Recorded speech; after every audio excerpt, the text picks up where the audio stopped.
गुरुदेव, साधना का स्वरूप क्या है और साधना अभ्यास में दृढ़ता कैसे आई?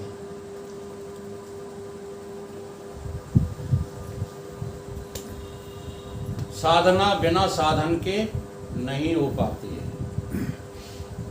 ठीक है। और साधना करने वाले का नाम साधक होता है। साधन। तुम कौन हो? तुम अपने को देखो, तुम साधना हो, साधन हो कि साधक हो? ये भ्रम पहले तोड़ना है। हम साधक हो ही नहीं पाते, हम साधन को ही क्या समझते रहते हैं? साधक। ये शरीर तुम्हारा साधन है कि तुम हो? अब देखो, गोस्वामी जी ने तो लिख दिया, तुमने गा लिया। और ध्यान भी तुम करते रहते हो, पता नहीं काहे का ध्यान करते हो, किसका ध्यान करते हो? तुम ध्यान यही तो करो कि तुम न साधन हो न जो है साधना हो, तुम तो साधक हो।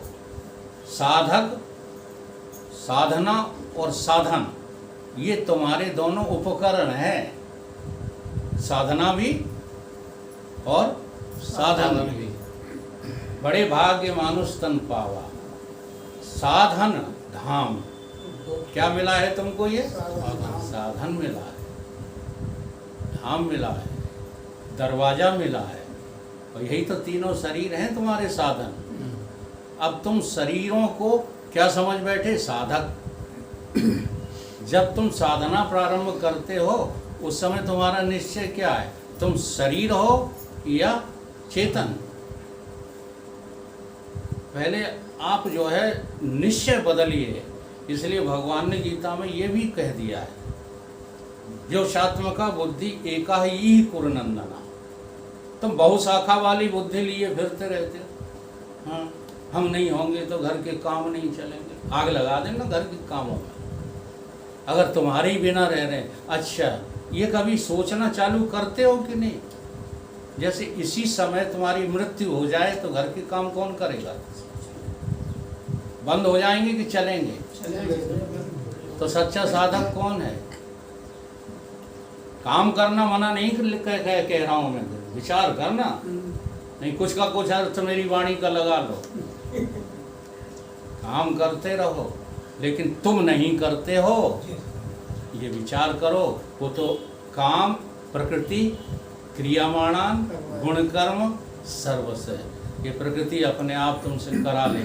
अच्छा, एक बात बताओ, भूख लगती है, किसको लगती है? हैं? जगदीश बताएंगे किसको लगती है? तुम्हें ऐसा लगता है कि प्राणों को भूख लगी है? तुम्हें क्या लगता है? हमें भूख लगी। अब उसी जगह सजग हो जाओ।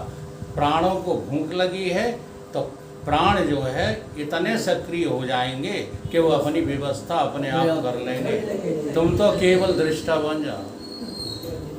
जी हाँ। अरे पशुओं को तुम जो है खिलाते हैं पूरे विश्व के, अभिमान लिए फिरते हो, हम करेंगे नहीं तो खाएंगे क्या? इसलिए इस गहरे अर्थ में जो है संतों ने अपनी घोषणा की। इसलिए थोड़े ही कि तुम नक्कारी बन जाओ, तुम कायर बन जाओ, इसलिए घोषणा नहीं की थी। इसलिए घोषणा की थी कि समझो तुम करने वाले कोई हो ही।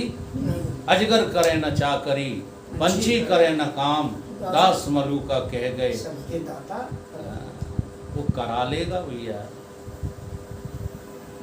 इसलिए साधना तुम करते हो, यही तुम्हारा घमंड तुम्हें साधना करने नहीं देता। साधना और मोटी सी बात है, साधुता है जानिए जो साध है। हाँ, कौन है साधक? जो साधन को और साधना को साध लेता है कि उनके भोग में बर्बाद हो जाता है।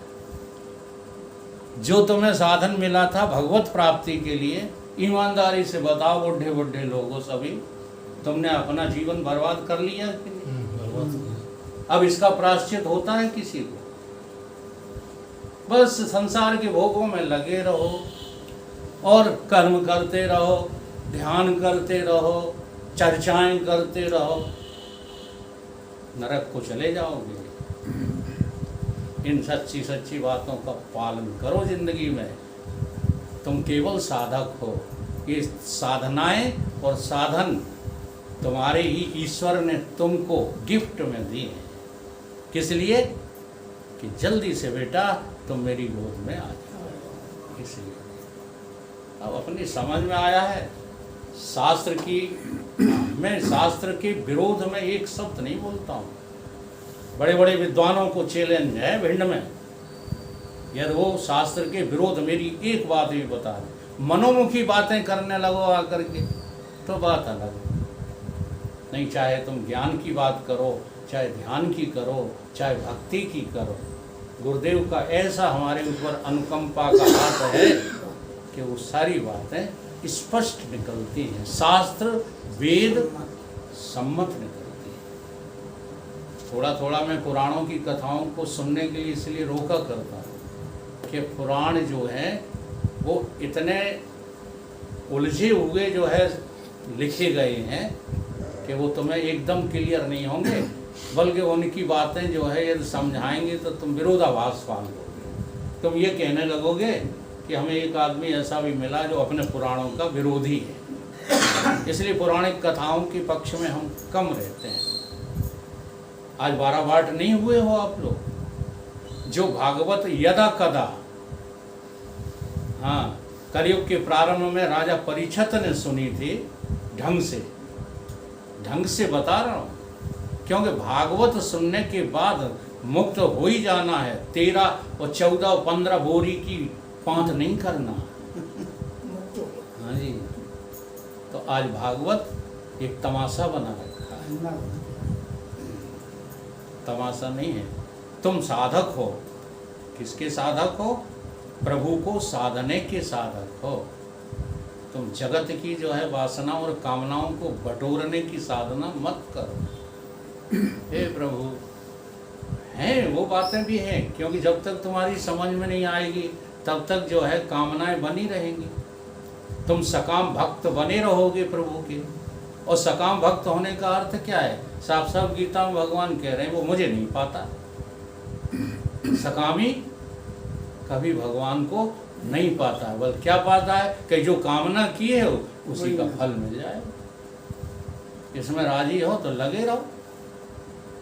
अब ये शरीर जो मनुष्य का मिला है ये तुम्हें मिलने वाला नहीं है अगर भगवत भक्ति में नहीं लगोगे तो। बड़ी स्पष्ट बात है। कामनाओं की पूर्ति तो हो जाएंगी। तुम जो कुछ मांगोगे वो तुम्हें तुम्हारी साधना से, कौन सी साधना से? सकाम साधना से मिल जाएगा। लेकिन वो मिला हुआ रहेगा नहीं, क्योंकि एवरीथिंग इज डिस्ट्रॉयड। सब नाशवान है। कोई है अविनाशी? अविनाशी तो केवल परमात्मा है और उसका अंश जीव है। ऐसा तुम्हारा जो युग्म जोड़ा प्रभु ने तुम्हें समझने के लिए तुमको ये बुद्धि दी। तो ये सदगुरु देव भगवान की